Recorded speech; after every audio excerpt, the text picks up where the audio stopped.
A paz do Senhor, igreja. Amém. Glória a Deus, que nos dá a vitória por nosso Senhor e Salvador Jesus Cristo. Gostaria que os amados irmãos abrissem suas Bíblias comigo. Quem está lá é o Camilo. Ô Camilão. Isso, Camilo, mas é uma bênção, hein? Mateus capítulo 14, a partir do versículo 22.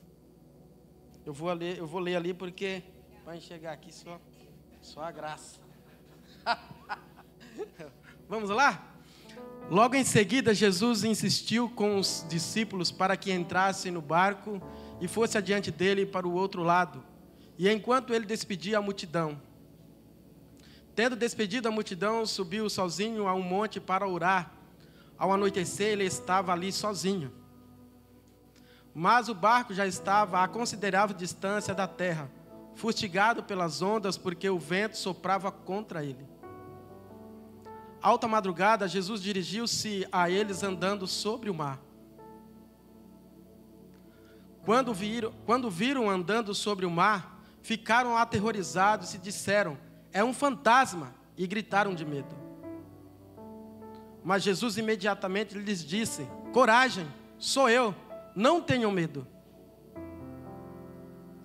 Senhor, disse Pedro, se és tu, manda-me ir ao teu encontro por sobre as águas. Venha, respondeu ele.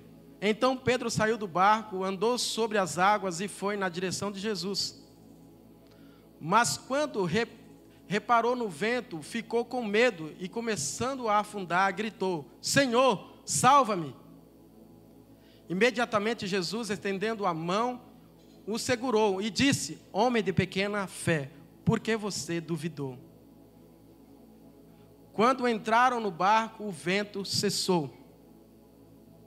Então os que estavam no barco o adoraram, dizendo: verdadeiramente tu és o Filho de Deus. Amém? Esse é um texto conhecido de cada um de nós. E nesta noite nós iremos falar como tema: bênçãos nas tempestades da vida. Nessa passagem, irmãos, os discípulos de Jesus, eles se depararam com um dilema. Uma forte tempestade estava acontecendo no mar da Galileia. Eles encontraram nessa tormenta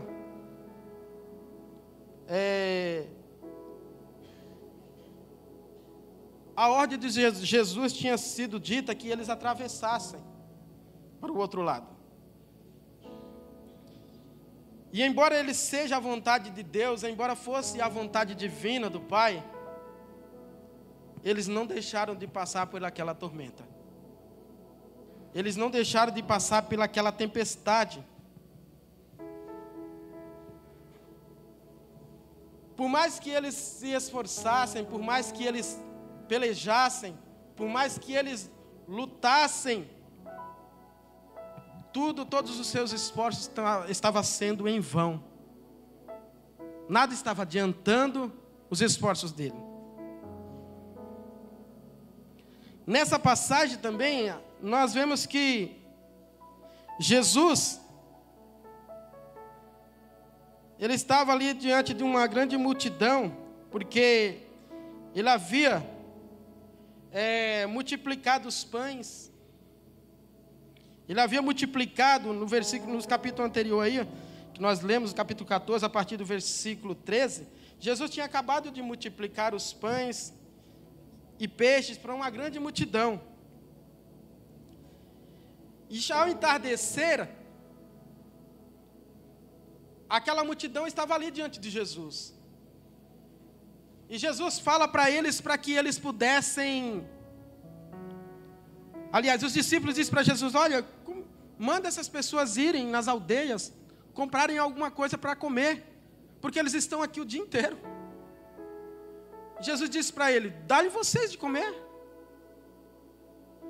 E eles falaram: o que é isso, Senhor, para tantas pessoas? Nós não temos aqui apenas temos aqui, aliás, 5 pães e 2 peixes apenas. O que é isso para tanta gente? Jesus manda todo mundo sentar e manda os discípulos repartirem, depois de ter dado graças a Deus pelo aquele alimento. Manda repartir para os discípulos. Nós sabemos que o milagre foi tamanho que ainda sobrou 12 cestos.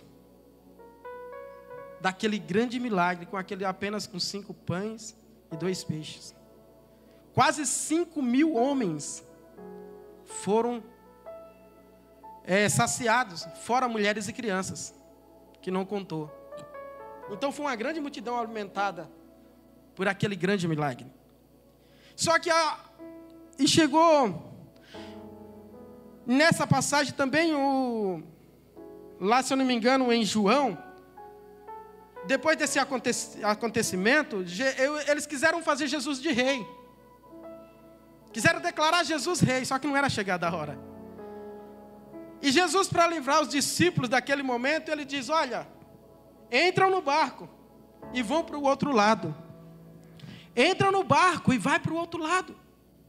Jesus insiste com ele. Diz a Bíblia que Jesus dá uma ordem expressa: vai para o outro lado. E eles entram no barco, naquela embarcação, e vão. Só que já estava à noite, anoitecendo. E Jesus sobe no monte para orar. Jesus vai orar. E Jesus demora lá. E quando Jesus está ali orando, de repente o barco ele começa a sair da praia. E começa o vento era contrário, e aquele barco vai indo cada vez mais para longe. Cada vez mais. E aí os discípulos agora estão diante de uma grande tempestade. Por quê? Aqui é o mar da Galileia, era um lago grande, irmão. Era chamado de mar por causa do seu tamanho, da sua extensão. Mas realmente não era um mar, mas era chamado de mar. E ali, conforme os ventos eram muito fortes, levou aquela embarcação para longe. E os discípulos agora estão à deriva. Estão longe.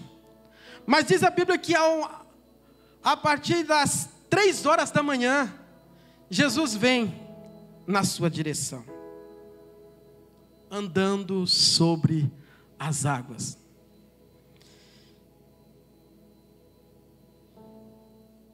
E Jesus vem na direção dos discípulos. E assim como aconteceu aquilo na vida dos discípulos, assim como os discípulos estavam enfrentando aquele vento contrário, eu posso já aqui, primeira coisa, colocar aqui um parênteses aqui para a nossa vida, irmão. Nem todo vento é provocado pelo diabo. Nem toda tempestade é coisa do inimigo. Nem tudo é o diabo que provoca. Às vezes é o próprio Deus provocando para testar a nossa fé. Para nos testar, para ver o que está realmente dentro de nós. Se nós confiamos nele ou deixamos de confiar. E nesse caso aqui, eu acredito que o próprio Deus permitiu essa tempestade vier sobre os discípulos. E eles se encontravam em apuros dentro daquele. Mas interessante que não foi Jesus que deu uma ordem para eles. Foi Jesus que deu a ordem, falou: vai para o outro lado. Entram no barco. Se a gente for olhar pela lógica, mas espera aí, Jesus manda a gente ir para um local aonde nós iremos sofrer? Como assim? Deus nos manda para um determinado lugar aonde nós iremos padecer? Como assim? Deus manda eu fazer algo e parece que ao invés de dar certo, parece que as coisas, de caminhar para frente, parece que as coisas estão andando para trás. Como assim? Parece que quanto mais eu oro, mais, igual o ditado aí no mundo diz, parece que quanto mais eu oro, mais assombração aparece. Como assim? Como assim?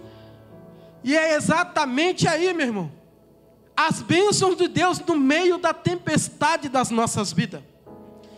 E a primeira coisa que nós, em primeiro lugar, que nós vemos aqui, a tempestade como meios para Deus se manifestar. Deus usa a tempestade como meio para Ele manifestar-se a cada um de nós. Na teologia chama de teofania. A teofania é a manifestação de Deus através da natureza. E nós vemos na Bíblia Deus se manifestando de várias formas por meio da sua natureza. A Bíblia diz que às vezes Ele veio como um trovão, como um relâmpago. Ele foi como Moisés na sarça ardente. Ele é como uma tempestade. Deus, Ele se manifesta de várias formas, como uma nuvem no deserto para guiar o povo, como uma coluna de fogo no meio do deserto, também para guiar e aquecer o povo. Deus se manifestando na sua teofania, Deus se manifestando, a manifestação do Deus Todo-Poderoso, porque Ele se manifesta em meio à tempestade da nossa vida. Deus, Ele se manifesta, meu irmão. Talvez você esteja passando por uma tempestade hoje, eu não sei qual seja ela. Talvez você esteja passando por um dilema na tua vida, algo que você diz, e agora, o que fazer? Para onde correr? Para onde fugir? Para onde ir? Você não encontra mais a solução, você não tem visto mais a solução, você está diante nesse barco na deriva. E você pensa, e agora? Estou sozinho. Estamos só. Quem sabe não foi a pergunta daqueles discípulos, só eram 12. Quem sabe não foi a pergunta de imagina Pedro perguntando para por que Jesus fez isso com a gente? Por que Ele nos manda entrar num mar desse, agitado do jeito que está? Nós vamos morrer aqui. Quem sabe Tomé, sei não, Jesus, viu? Ele nos manda para um lugar desse.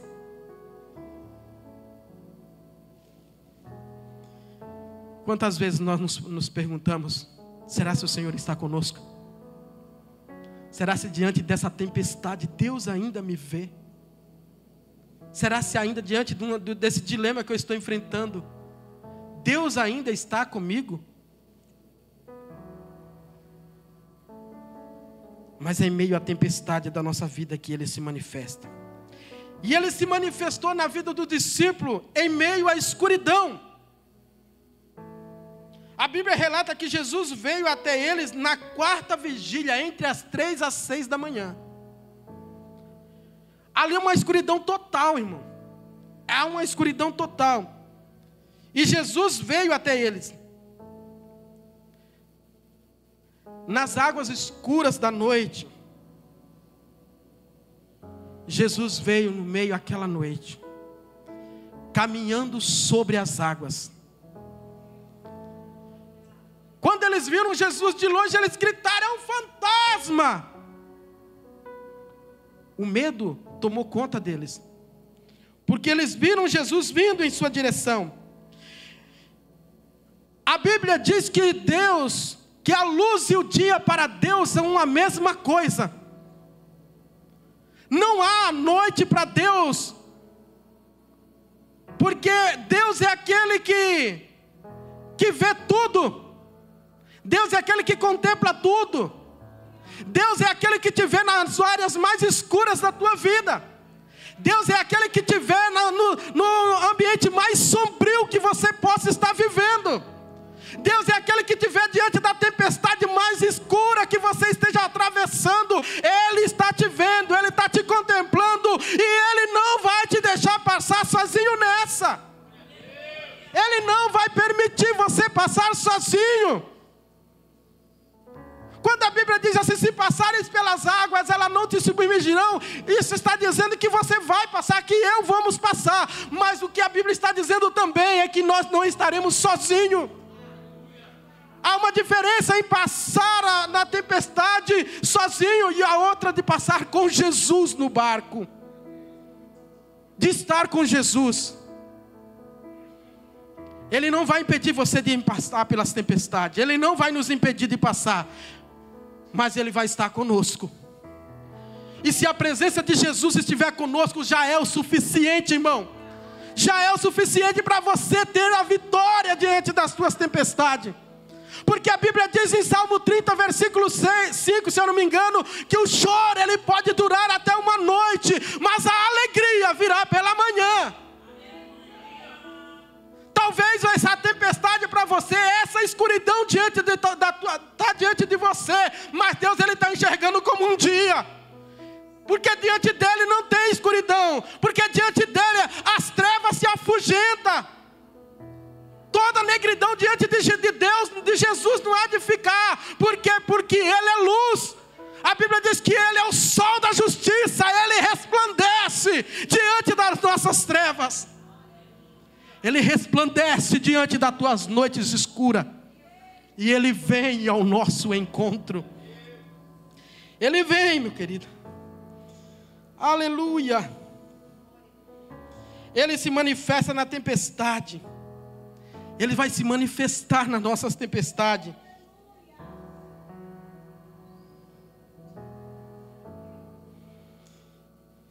Ele também se manifesta no limite. É no limite. Sabe quando a gente pensa, diz, agora não tem mais jeito. Agora acabou, não tem mais o que se fazer.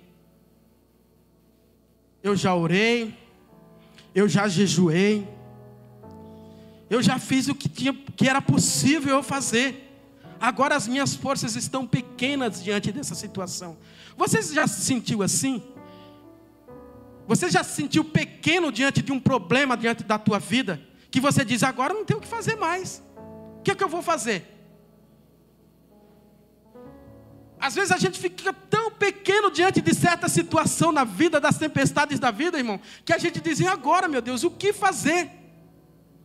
Não há mais o que se fazer. E é no limite que Ele aparece. No limite que Ele vem. Diz a Bíblia que os discípulos já estavam, lá em Marcos, que os discípulos já estavam cansados de remar. Já estavam fadigados. Já não encontrava forças mais nele, já não tinha mais ânimos para eles que pudessem remar. E olha, é porque eles eram mestres no lago, irmão. Eles eram pescadores, a maioria ali era pescador. E eles sabiam o que estava fazendo ali no meio do barco, mas eles já não aguentavam mais, as ondas eram contrárias. Os ventos batiam forte contra eles e contra a sua embarcação. E eles já não tinham mais forças para lutar. Eles já não tinham mais forças para superar aquele problema, para superar aquela dificuldade. Acontece na minha vida e na sua vida a mesma coisa. Às vezes nós não temos mais forças para lutar. Acabou a energia. Às vezes não temos mais forças para sair dessa situação. É aí onde a gente grita por socorro. É aí onde a gente grita por Ele. É aí onde nós temos que gritar por Ele mesmo. Porque Ele vem. Ele virá ao meu favor e ao seu favor. Ele virá, meu irmão. Quando os discípulos estavam no limite, já não havia mais força nele. Ele vem andando sobre as águas. Ele vem andando, alabassurimicandarabás. Ele vem caminhando sobre as águas, no meio da escuridão dos discípulos, em meio à tormenta dos discípulos, Ele vem andando, aleluia, dizendo em outras palavras, Jesus, às vezes Jesus nos ensina lições tão preciosas, sem pronunciar uma palavra, e Ele vem andando sobre as águas, dizendo para o mar, olha, quem comanda tudo sou eu estou no controle de tudo, eu ando por sobre as águas, porque o mar e os ventos me obedecem, porque tudo tem que me obedecer, porque eu sou soberano, acima de qualquer problema, de qualquer situação. Eu estou acima do vento, estou acima do mar. Eu sou soberano, e Ele vem andando sobre as ondas do mar, no limite da tua dor, no limite do teu sofrimento, no limite da tua angústia. Clame e Ele virá. Não cesse de clamar. porque ele se manifestará.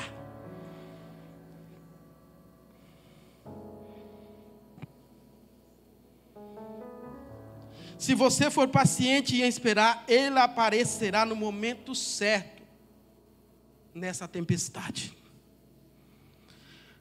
Ele não atrasa, ele não demora, ainda que alguns pensam que ele demora, mas ele vem no momento certo. Nem um segundo Jesus atrasa, nem um segundo ele passa, mas ele vem na hora exata, no limite. Ele vem.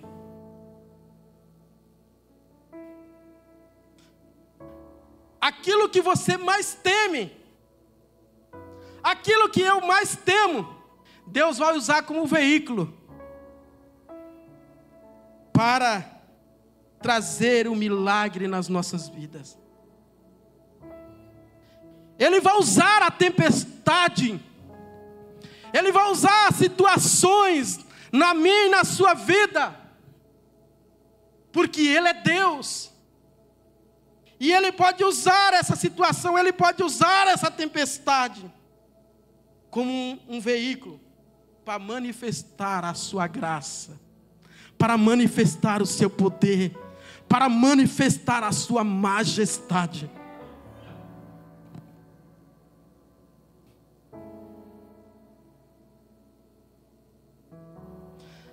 A mensagem é esta: não temas. As tempestades da vida, elas foram orquestradas pelo Senhor como um meio de atraí-los para mais perto dele.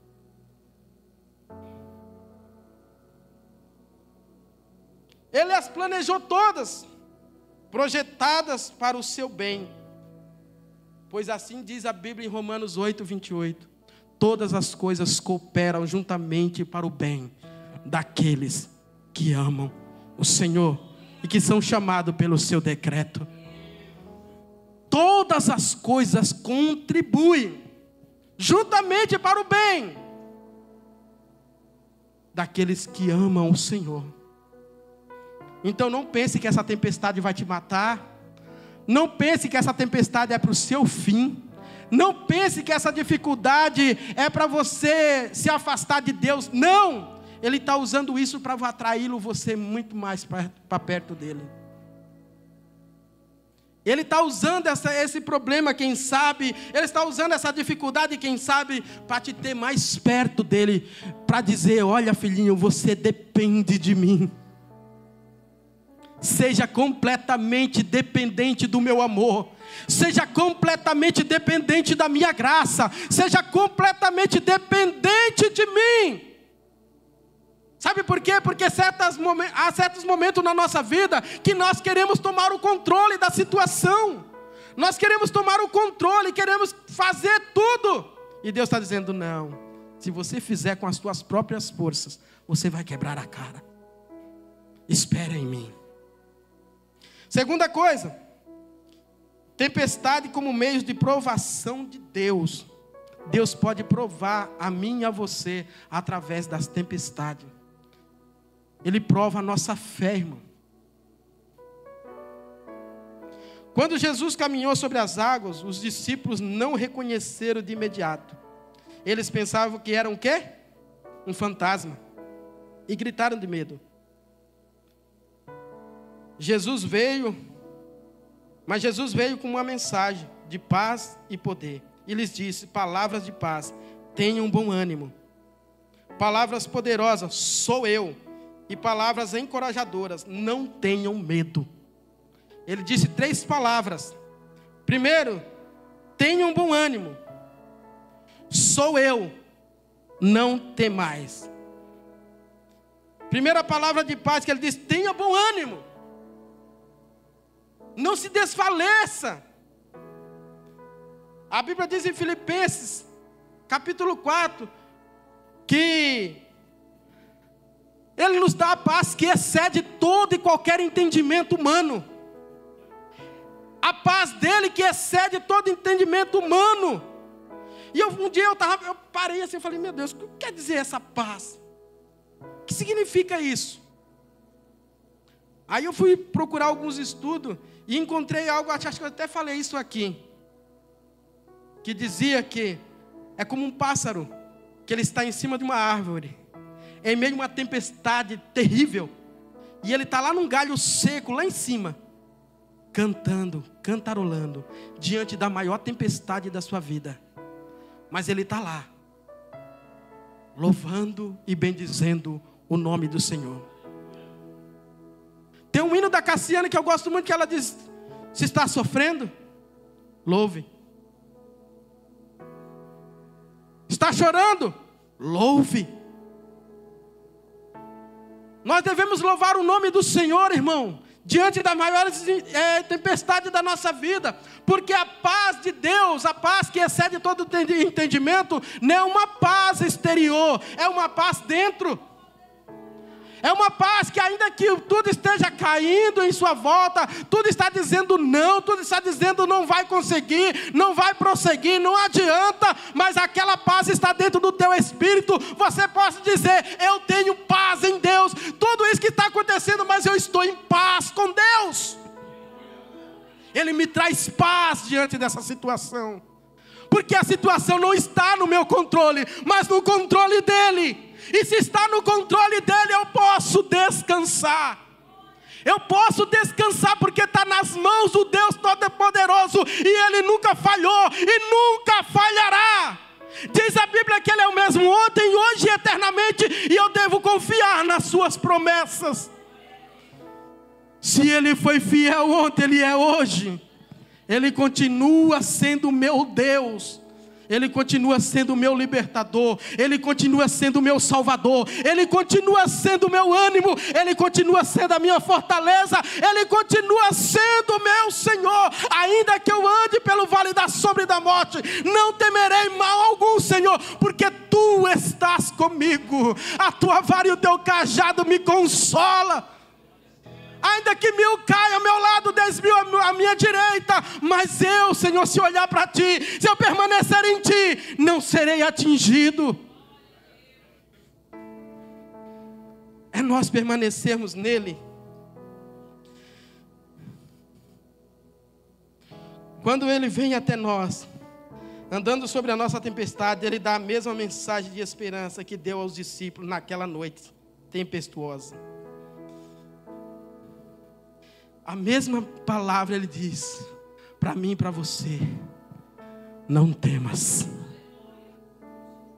sou eu, não tenhas medo. Essas mesmas palavras quando Jesus dizia que Ele diz não temas, sou eu, aqui fala da identidade dEle, quando Ele mesmo vai dizer assim, eu sou o pão da vida, eu sou a ressurreição e a vida. O eu sou está ecoando nos nossos corações. O eu sou ecoou para os discípulos lá atrás, e o eu sou está ecoando para o meu e seu coração. Ele está dizendo, eu sou o bom pastor, aleluia, que dou a minha vida pelas minhas ovelhas. Eu sou o bom pastor. E a Bíblia diz, o salmista diz assim, o Senhor é meu pastor, e de nada eu terei falta. O Senhor é meu pastor. Se Ele é o teu pastor, confie nele, acredite nele, porque essa mesma mensagem Ele está dizendo, não temas, sou eu, não tenhas medo. Por quê? Por que Ele diz isso? Porque nas maiores tempestades da nossa vida, o que mais vem é o medo, irmão. O medo quer nos parar, o medo quer destruir a nossa vida, diante das nossas tempestades, mas Ele diz, não tenhas medo. Eu vou correr aqui. Último ponto. Tempestade como meios de Deus se revelar. Elas revelam o seu poder. Jesus acalmou uma tempestade sem pronunciar uma só palavra. Ele acalmou uma tempestade sem pronunciar uma palavra. Diz a Bíblia que quando Pedro viu que era Jesus, ele diz assim: mestre, se és tu, manda ir ter contigo sobre as águas. E diz a Bíblia que Jesus simplesmente dá uma ordem: vem. E ele desce do barco e vai em direção a Jesus.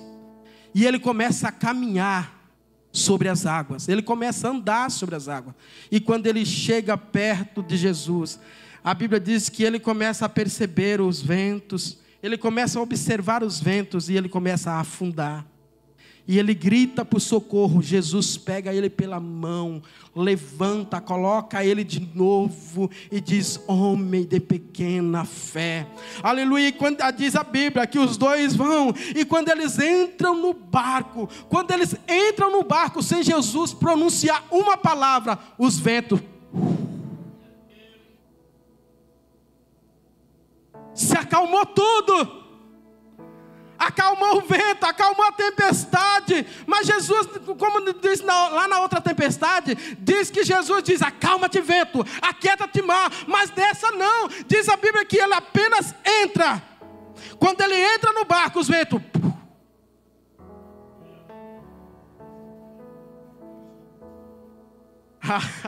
Acho que você não entendeu, meu irmão. Quando ele entra no barco, aonde Jesus tem andado na sua vida? Será se ele está do lado de dentro ou do lado de fora? Será se ele está com aquela palavra que diz em Apocalipse: eis que estou à porta e bato? Se alguém ouvir a minha voz e abrir, eu entrarei e cearei com ele. Mas será se ele está do lado de fora? Porque quando ele entra, diz a Bíblia que ele acalma. Os ventos cessam. O mar que estava revolto, tudo há uma bonança, porque ele entrou. Mas se ele estiver de fora ainda, meu irmão, os ventos vão continuar soprando. Se ele estiver de fora, o mar vai continuar revolto. Mas a partir do momento que Jesus, eu e você, deixamos ele entrar no barco da nossa história, ele acalma os ventos. O mar que estava revolto vira uma tremenda bonança. Coloque-se de pé. Eu não vou me alongar. Aleluia. Oh, rabassuri micanda labás. Quando eu estava preparando essa mensagem, Deus ele falava: vai ter pessoas hoje lá que vai estar passando por tempestades tremendas na sua vida. Vai ter pessoas hoje lá, filho, que vai estar passando por momentos difíceis, que só eu para dar um basta, que só eu para entrar na história dele e mudar. Agora a pergunta, mais uma vez: aonde Jesus está na tua vida? Ele está do lado de fora ou do lado de dentro do teu barco, irmão? Aonde Jesus está? Fecha os teus olhos, vem aqui, vamos.